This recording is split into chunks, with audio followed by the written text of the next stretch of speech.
Hello and welcome to Miles Ahead. I'm Miles. I'm Bradley.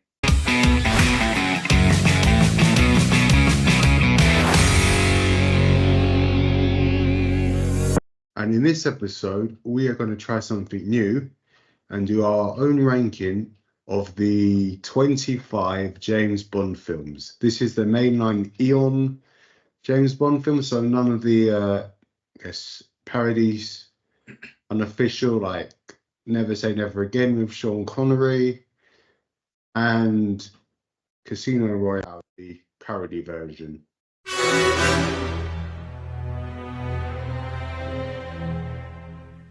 We're going to start in date order with Dr. No in 1962, if I remember. Where would you think of ranking this, Brads? I think because it's the first film, it has to rank sort of. I mean, it sets the tone, right? So I would have to say like an A or a B because it just sets the tone. It's the first film in the series. Yeah, it's the first film, so I think it should rank relatively high. Yeah, I kind of get what you're saying, but personally, I don't think it's that good of a film. I think in terms of the character of Bond, it sets it up very well.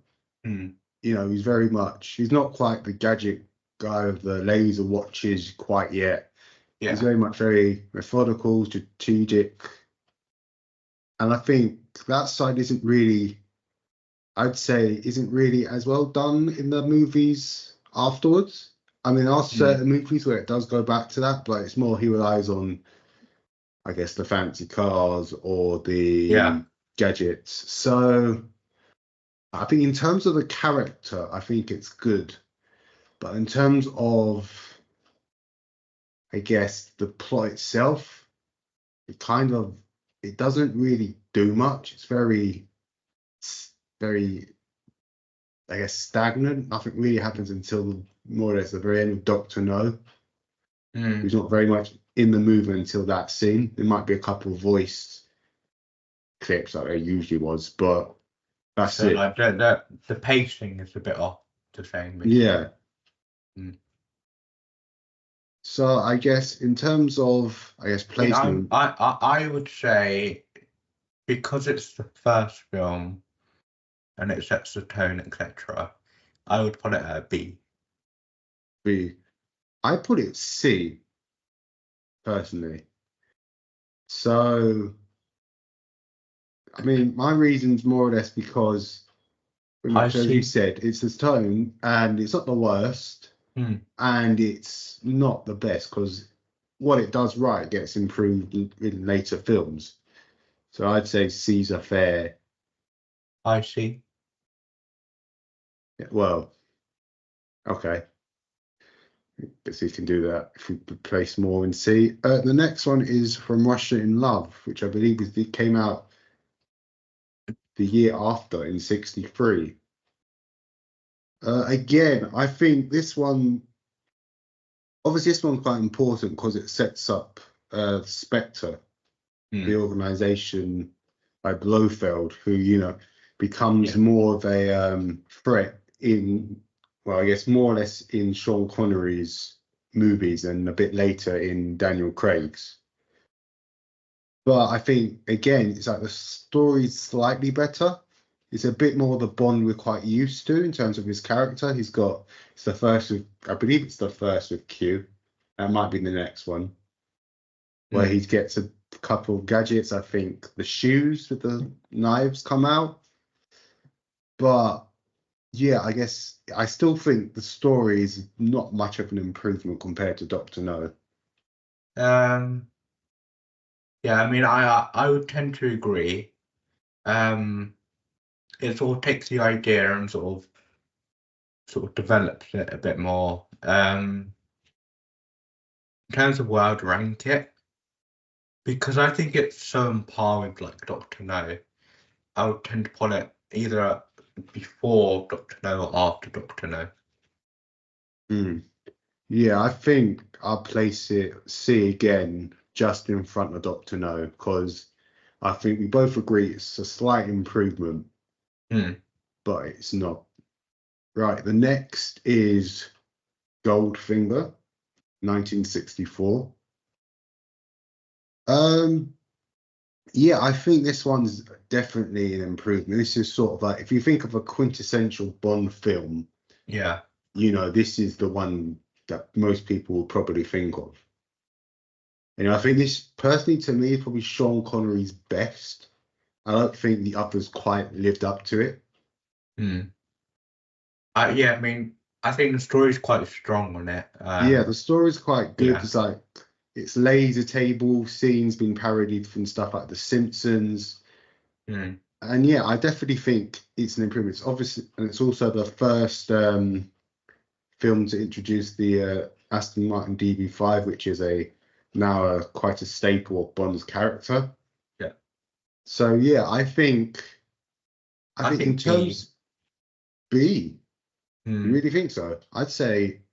I think there are other films on the list that are better. Okay, I personally think A. I think, yeah, I agree. There's others that are a lot better. But in terms of, I don't think really any of the Sean Connery movies arguably are as good going forward. But yeah, I mean, it sort of takes the idea from the first two movies and sort of makes them sort of combines and makes them sort of different. So yeah, I mean, I in my head I had high B, low A. So if you want to put an A, I would agree with you. I think A, because I agree it's a good film, but I don't know. It's not the best. Right. The next is Thunderball, which came out in 1965. I think this is a bit of a letdown, personally. Fair. I just think the story is just, and somehow it just dropped. Yeah, I mean, I think it's on par with Dr. No, because it has the elements of the other two films, but yeah, I think because obviously I think at the time its big thing was the underwater sequences, which admittedly are quite well done.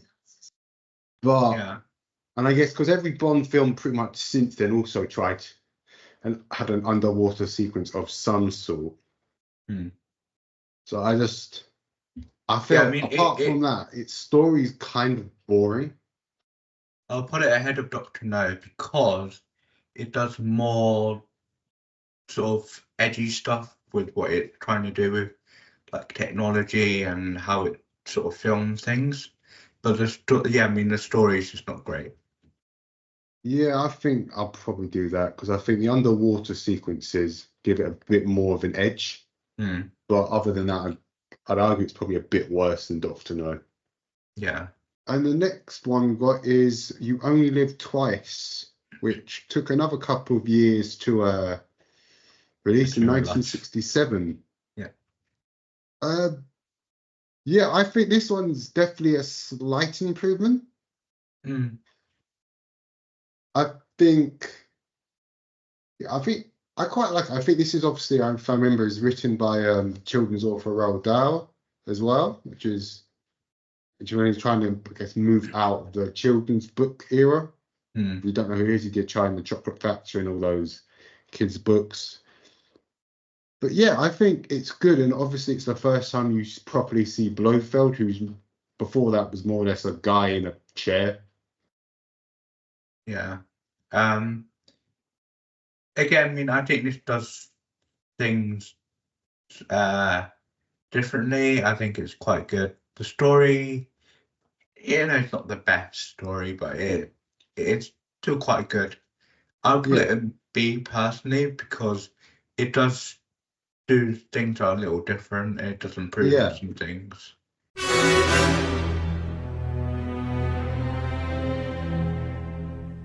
And our next one is On Her Majesty's Secret Service. Quite a long title for that. In 1969.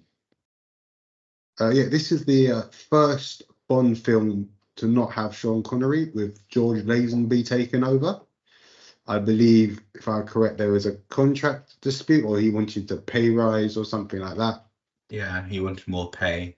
Yeah, so Sean Connery's not in this one. But I think Lazenby does quite a good Yeah, I mean, otherwise. I think he's quite good as James Bond. He does it slightly differently. Again, is the story the best? Probably not. I think it's the probably story's good. Yeah, it's just not amazing. It's quite. If it didn't have certain elements like him getting married to Diana Roth's character and stuff like that, it's kind of forgettable. It's kind of a very run-of-the-mill sort of story. Yeah. I mean, would you say it's on par with Doctor No? I think it's a bit better than Doctor No. I wouldn't say it's bad. I think it's still quite good.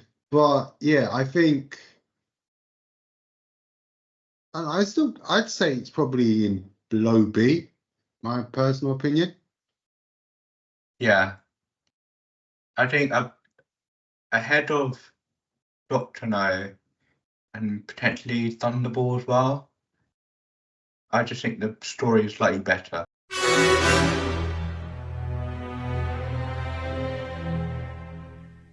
Yeah, so the next one is Diamonds Are Forever in 1971, if I'm correct. Yep. So yeah, this is obviously Sean Connery's back there. I believe Lazenby didn't want to continue doing it as a sort of continuation like Connery has. But yeah, so obviously he came back for one more outing, I guess.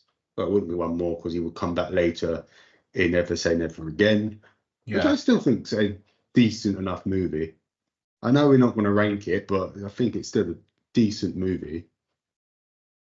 But yeah, I think it's a good like sort of last hurrah.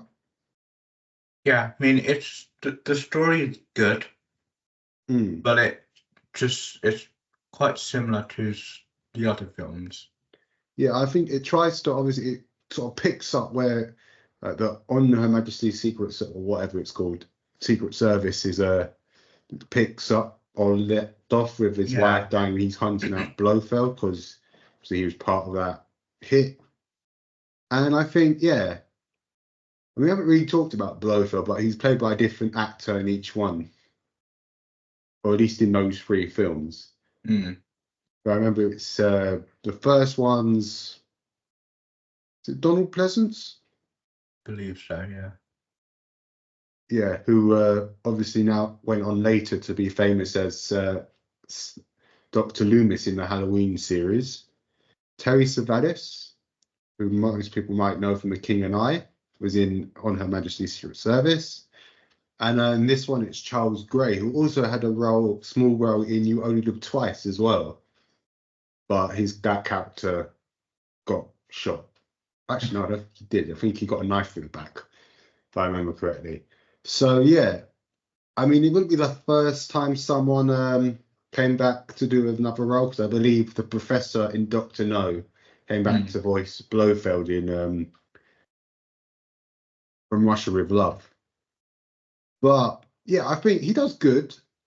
I mean, out of all of them, he's probably the more memorable. Although I think classic Blofeld look goes more to Donald Pleasance, and that kind of bald with the milky eye scar and the cat kind of. I mean, the cat's in every version of Blofeld, but yeah, I think it's good. It's a good last hurrah for like Sean Connery, and I think I quite enjoy it. But yeah, it's like I think it's good. It's just not the best. I can't really think of anything negative. It's just not the best one. I think because the story is somewhat good, maybe a high C, low B. I think low B. We'll put it next to Only Live Twice.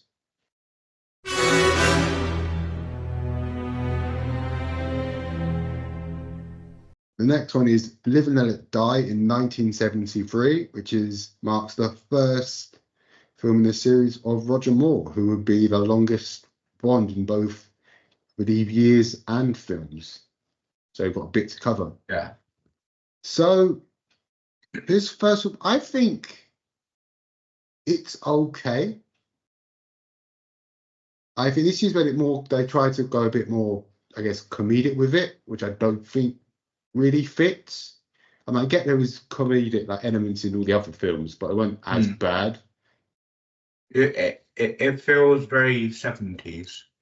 Yeah, I think it's very 70s. I think it's very it was set up in the 60s as this big, I guess, spy thriller, and this one tries to make it a bit have that same kind of feel, but have a bit more of a comedic edge, bit of a parody sort of thing.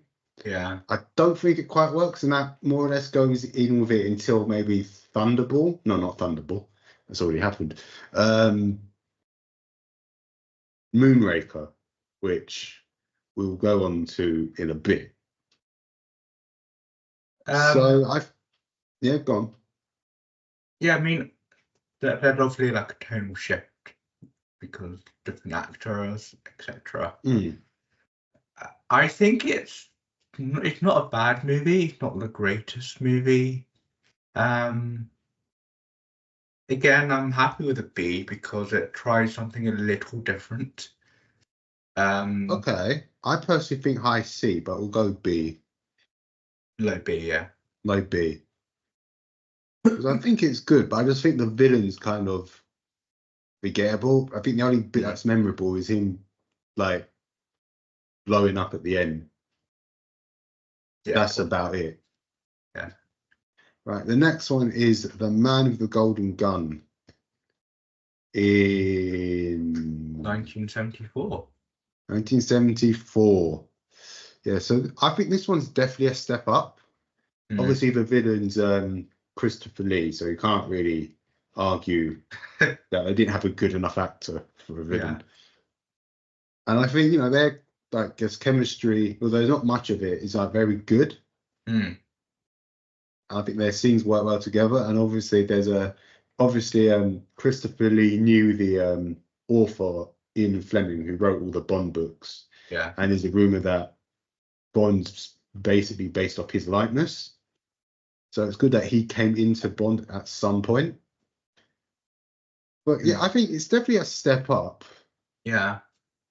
I think the Golden Gun, although a bit of a campy element, is kind of it's kind of works. Interesting idea. I think it is a bit on paper it sounds silly, and the execution is a little bit silly. But I think it's silly enough that it's slightly plausible. But overall, it's a bit silly. I'm happy with low B because the story isn't terrible. It works as a story. It's just not. Yeah, I think there are other films that are better. I think it's good. I think Christopher Lee definitely nudges up a bit. But yeah, I don't know if it really works.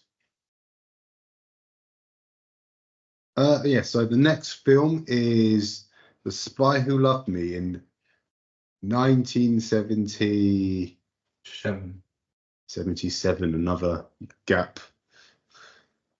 Yeah, I think this one obviously is it's the start of the Russian kind of, I guess, I mean, they've been in it before, but the sort of Russian arc, where Russia would be a bit more integral in terms of the plots. I mean, they were in drips and drabs of the other films, but this is where they really get bigger part. I think because this is sort of, these kind of sort of the height of the Cold War.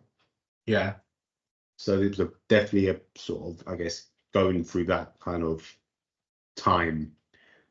And I think it's good. I think I quite like that the idea is it starts with Bond basically killing the Bond girl's husband or boyfriend or whatever it was, and as he was some throwaway goon at the very beginning of the film. I think that's quite a good idea, and I think they probably could have done a bit more with that. But I think the villain's kind of forgettable. He just has the underwater base, and that bit's quite cool, but it's very again, that's kind of very. That's it. That's all I remember about the villain. I don't remember much about him at all. I mean, they sort of recycle an old sort of idea, but they kind of make it different, and I like how they sort of they make it feel fresh almost. It feels very different. Feels very sort of just feels like a complete film. Yeah, In terms of where it would go, I don't know. The story's good. I think high C, personally. You agree? I would probably say low B. Low B. Just because it tries something different. Although yes, it has been done before. It does try something a little different. Okay, I think low C. It's interesting how most of them so far have been in the B and C's. You only got one in A.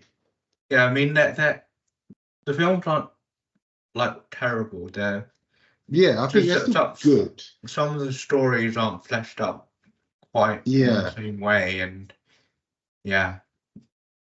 The next one we have is Moonraker in 1979. So I believe this wasn't originally meant to be the next film, but a certain indie film named what was it called? I think it's called Star Wars or something like that. Never heard of it. But obviously that sort of shaped, I guess, films in a way because it's sort of a big blockbuster. Although that was Jaws a couple of years before, but that was sort of what cemented the blockbuster. And I think this tries to do it, but it's just so, I guess, because I know everything's been a bit silly from then on, but they're still in the remit of it's silly, but it's feasible. This one just goes full like an episode of Doctor Who for no reason. Yeah, I mean, I guess it's important to note that this is sort of, it came about because a lot of the films around this time were centered around sort of the space theme, and they tried to put James Bond in that context. It doesn't work for me, I don't think. No, I don't think it works. And I think it's kind of, it's very, I mean, it's just very bad. All I remember was Bond in space. It's just very silly, and it doesn't really make any sense. And it's just I don't get it. And obviously we haven't really talked about the last film also introduced Jaws, probably one of the famous side villains played by the late Richard Gere. I think that's how you pronounce his surname. But obviously this one and the last one was like his films, and I think he's good. I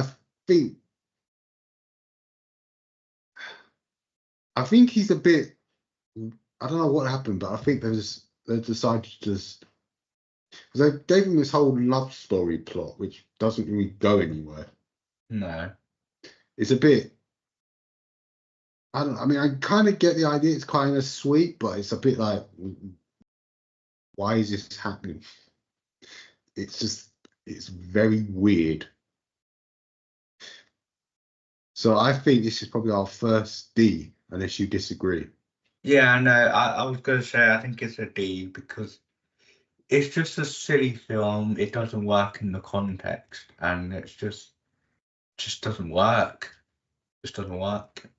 Yeah, I agree. I think the next one is For Your Eyes Only, which was 1981. 1981, getting the start of the 80s.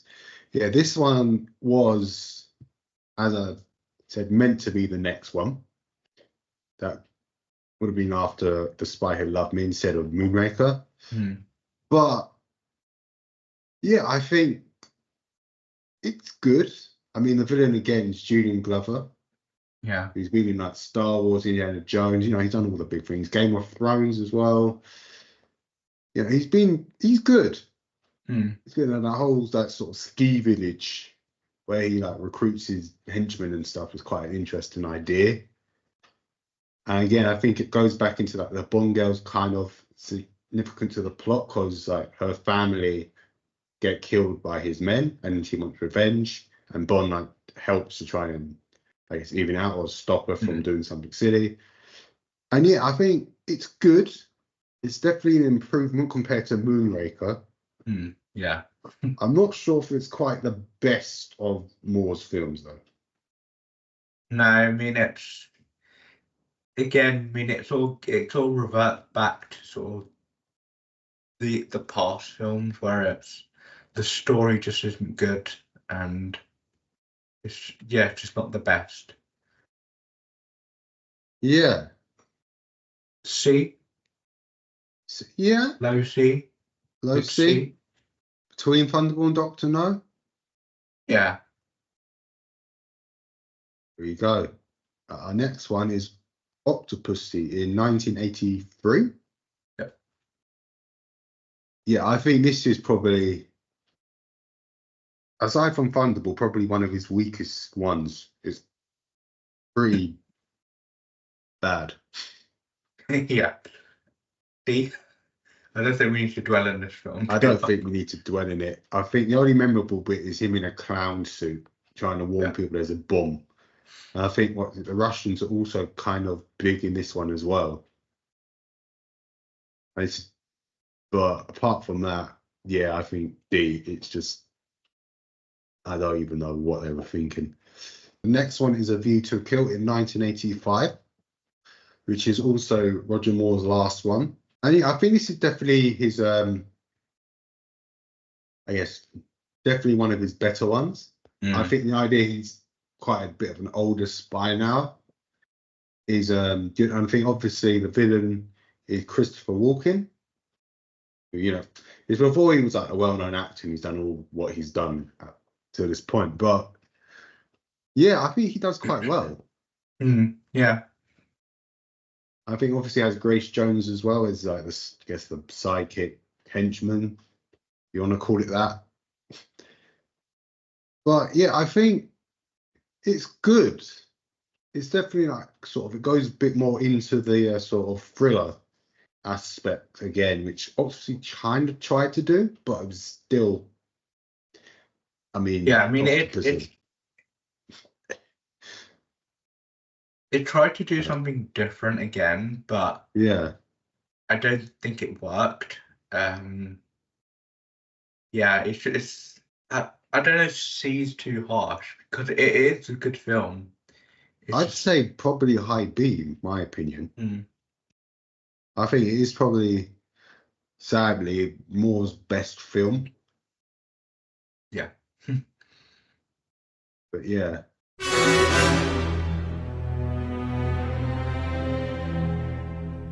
Right, so the next one we have is The Living Daylights in 1987.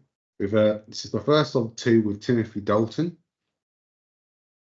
who's, I think at the moment, actually no, he's not because Lazenby's only done one. Who's one of the shortest Bonds, not in size, but in terms of his films.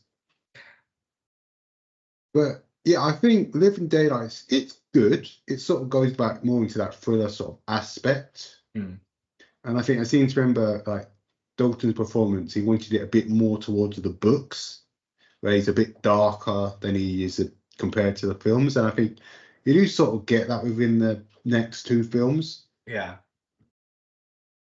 And I think it's good. Again, the Russians have got another involvement in this film, because I think this is sort of more or less the height and the end a bit of the Cold War. The end, I would say. It was nearing the end. I can't. Yeah, we're not here to talk about history, but yeah, and I think it's good. I think it is a bit forgettable though. Yeah. So I think mid-C. Yeah, that's fair. The next one is License to Kill, which is the last of Timothy Dalton, which is quite quick. We already just started talking about him.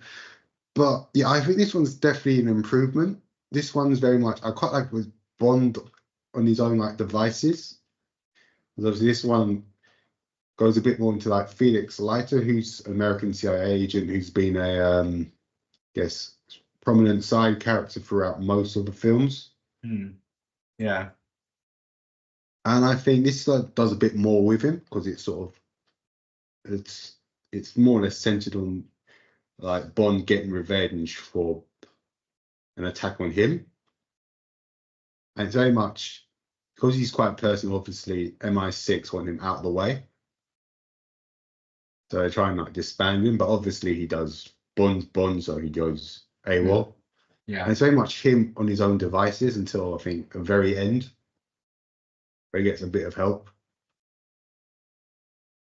And yeah, I think I do enjoy it. I think it's definitely quite interesting to see Bond in like sort of his own devices with less gadgets, a bit harking back to the Dr. No style of Bond. Yeah, I definitely think it's an A, personally. You think it's an A? Yeah, well, you don't agree, I'm guessing. I would say B. I don't think it's as good as Goldfinger. Okay. Yeah, it's high B, I think.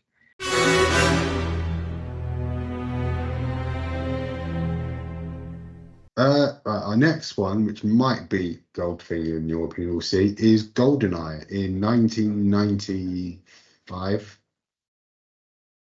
So they have a bit of a gap between this one and License to Kill. Yeah.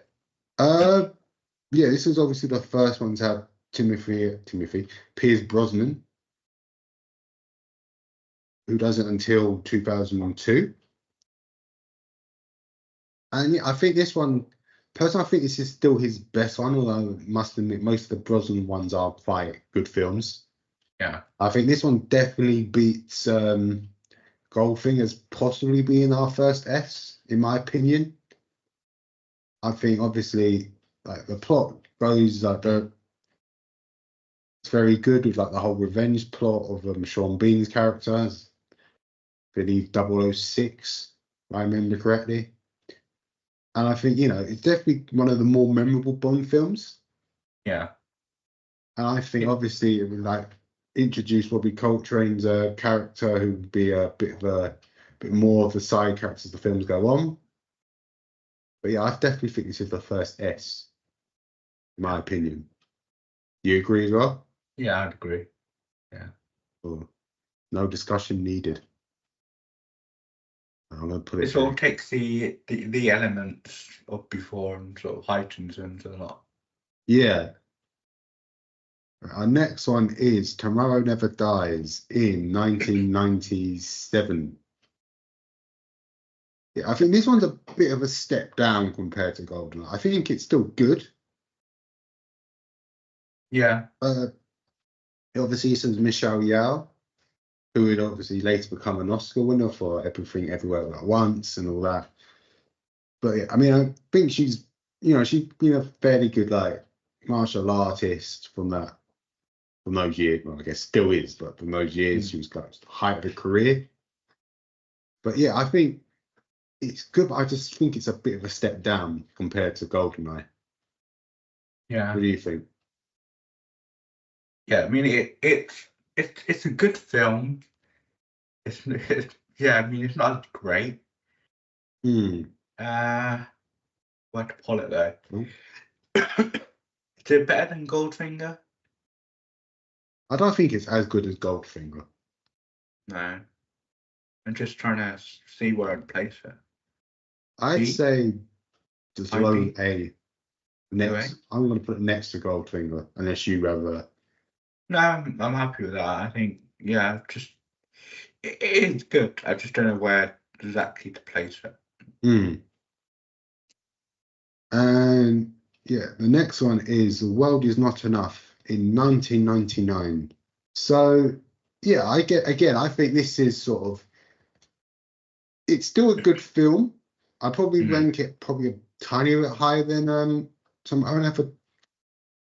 I'd probably rank it higher than Tomorrow Never Dies. Yeah. but I guess it's like it's good, but it's not like I still don't think they're as good as GoldenEye. So I quite like the sort of Bond girl twist where like one of them's the bad guy, or who's supposed to be the Bond girl is the bad, like one of the bad guys. The villain played by Robert Carlyle, who's like a fairly well-known actor now. You know, he's more probably notable like Once Upon a Time, something like that. But yeah, I think he does good. I think the idea he's sort of got a bullet that's slowly going like sinking into his brain is an interesting idea. Whether that's a bit too silly, yeah, that's a bit debatable. But I still think he did a good performance. So I'd say it's still in an A, but yeah, I don't think it's as good as Goldfinger. And the next one is Die Another Day, which is in 2002 and is the last of the Brosnan films. And I think it's the worst one. I think it goes sort of back into the sort of campy elements of the Moore era. And it's like, I don't know why they did it. Yeah, I mean, it's very jarring how it comes this big spy thriller kind of thing, and then it goes into a bit of a parody of itself for no reason. Yeah, I mean, it's not the best thing. I think it's got like a good I think it's got a good cast with Rosamund Pike, Toby Stephens as the bad guy. But apart from that, I just think it's just really a completely different tone, and that's probably why it took a lot of people off, and didn't really go back to the basics until Casino Royale. Yeah. The proper one, not the parody version. That one's bad. That's why we're not even talking about it. So I think it's a D, you know. What do you think? Or am I being a bit harsh? You agree? That's quite harsh. C? Low C? Yeah, low C. I mean, it's not great. Next to Dr. No? Think it's bad and Octopus in Moonraker. Next to Dr. No? Yeah. Okay, there you go.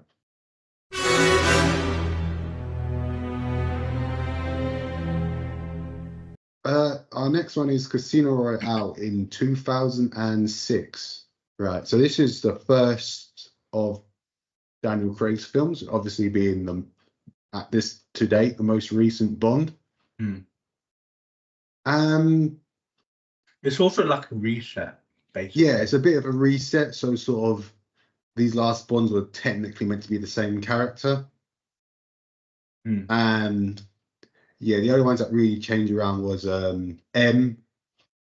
Moneypenny changed around, although I don't know if that's meant to be the same character as well. Q eventually changed around to John Cleese's character. But yeah, this is like sort of a big reset. So I think the only one who returns is Judi Dench as M, and that's really about it. And it's technically a different version to the one she did in the Brosnan films. But yeah, I think it's obviously this one's, I believe, based on the very first Bond book. And yeah, it's good. I think it's a good sort of reset. It's a good introduction to like a bit more of a violent Bond. He's not quite got that license to kill as he's known to have, but he's quite like very ruthless. He's sort of got that still like strategic element that Dr. No solidifies with Bond. Yeah. Yeah, I think obviously the bad guy there, Sheaf, right? Played by Mads Mikkelsen. Is like very good. And I'd say this is in a high A. I think it's a good starting point. It's not the best of the Daniel Craig stuff, I don't think. So what, you think high B? Okay, high B we go. There we go. Right, so our next one is Quantum of Solace in 2008. Yeah, I think this is a bit of a step down. It's still decent. but it's a bit more of a step down. I like that it sort of continue. I think it's a bit weird. It sort of continues directly after the Casino Royale, Yeah. and it's very much. I don't know if it really needed to, but It's it's not. still decent Yeah, I enough. mean, it's not a bad film. Mm. I do definitely think. Yeah, I mean, I agree. It's a bit of a step down. I So mean, it's a I'll definitely put it in B because it's not that bad. mid Maybe B. just above A View to Kill. So there. Yeah. And our next one is Skyfall, which is obviously, I believe, at this time is the 50th anniversary sort of, it's not celebration, but film. Mm. Well, it came out around the 50th anniversary, I should say, but not necessarily directed at the anniversary. But yeah, this one sort of, as I was saying, because it's the anniversary, it goes a bit more to a classic sort of format for the Bond films, which it would later sort of remain for the next few ones. Mm. But yeah, I think we watched this quite recently, and I seem to have that opinion that it was his best one. But I seem to it's quite slow. Yeah, I mean, it takes a while to get to the point Yeah, I where it think gets to. yeah, I think the villain like Javier Bardem is quite like obviously he's a good actor, so he does well. And I think I like that it's got a bit more of an M sort of angle, a bit like as I didn't really say, but the world is not enough. That's a bit more of an M angle. Mm. And I quite like that. And obviously, that being the last film Judi Dench does as M, and Rafe Fiennes, however you want to pronounce it, does like steps in. Mm. Yeah. But yeah, I don't know. I think it's still good, but I don't think it's not as good as I remember it being. It's quite slow. Yeah, I mean, I think it's better than Casino Royale, personally. I don't agree with that.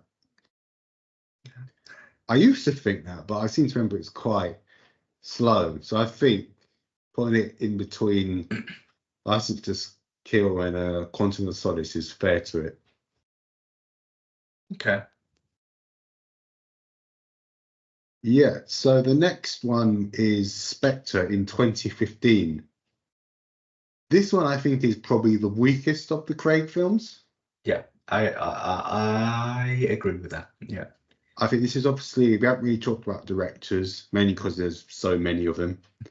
But this one was the last one of Sam Mendes, who would go on to direct 1917, and now is the upcoming Beatles biopics. I think, again, this one sort of suffers the same issues. It's very slow. Yeah. But it doesn't like, with Skyfall, it goes slow, but then that sort of ramps up a bit. And this one, It's just slow it's very throughout. slow. It's just very stagnant. The story isn't the best either. I don't think it's the I think I best. like that it tries to bring back Spectre in an interesting way compared to like the 60s did. But yeah, it doesn't really go anywhere No. after. I mean, that's mainly because of the film afterwards. But yeah, it doesn't really go anywhere after that. C? Yeah, I think C. Sort of middle C? Middle C. So here, Yeah. bit more than License to Kill or Living Daylights, I should say.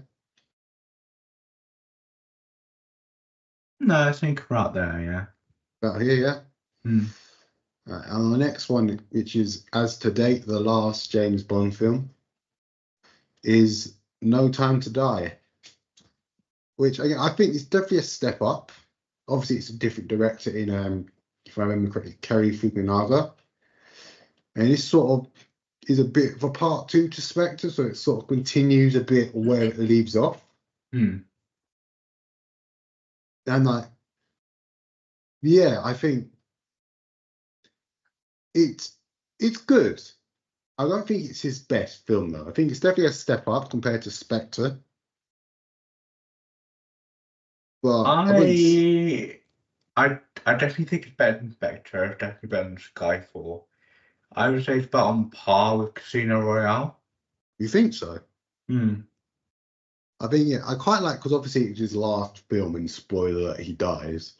It does kind of sort of harken back to like sort of the older films, so like Vesperlin, played by Eva Green, who was in Casino Royale, is like a bit more of a gets a mention, stuff like that. I believe he visits the grave at the beginning of the film. And obviously Felix Leiter, who this one's played by Jeffrey Wright, is back, and like yeah, he's okay. I think he's definitely better in the earlier films. But sorry? Rami Malek as a villain is quite good. Yeah, Rami Malek's quite a good choice to be a villain. I think he does well. I don't think he's trying to be that sort, because originally I thought he was meant to be like a modern Doctor No, like sort of. Is that sort of how they brought back Blofeld, like sort of classic villain in a sort of modern setting? But yeah, again, as I said, they don't really do much with that arc, like the Spectre arc. I think. I mean, Maxon, it's interesting like how it ties back to the again the Bond girl in this film, but yeah, I mean, Rami Malek's a good actor. I just don't know if this is his best performance. Yeah. But yeah, overall, I think, yeah, probably next to Casino Royale, between License to Kill, probably its best place. But yeah, that's our ranking. I guess, what do you think? Do you think we're right? Do you think we've got some films way off? Do you think we shouldn't be talking about Bond at all? But yeah, if you like this video or podcast episode, maybe suggest what we could do. We might go back to do a sequel and do the Bond themes. It could be an interesting one to do. Yeah. Because obviously each one has a Bond song. But yeah, that's all we've got time for today. Catch you next time.